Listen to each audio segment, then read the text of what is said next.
కోడలుగా ఇంట్లో కాలు పెట్టడం నాకు కావాలి. అన్నయ్య నీలవేణి మధ్య సఖ్యత లేకపోయినా ఇదెలా జరిగిందని ఇప్పటికీ మా అందరికీ ఆశ్చర్యంగానే ఉంది తెలుసా. తెలిసి ఏం ప్రయోజనం?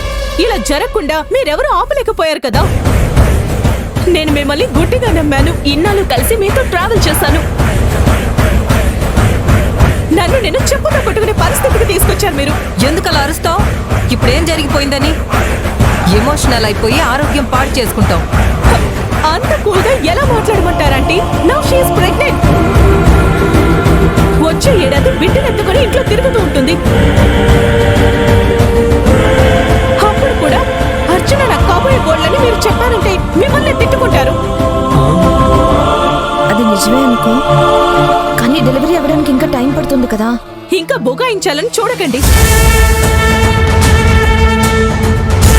మీరు నన్ను ఆఫీస్ కి పంపించేసి రిలాక్స్ అయ్యారు. అంత మాత్రాన నన్ను సింహాసనం మీద కూర్చోపెట్టారని నేను పొంగిపోవాలా? ఆ జీతం ఎవరికిచ్చినా పని చేసి పెడతారు. అయినా ఆఫీస్ లో కూడా నాకు అన్ని అవమానాలే.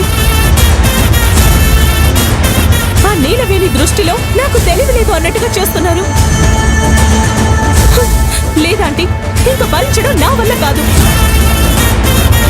చెయ్యాలి, ఏదో ఒకటి చెయ్యాలి.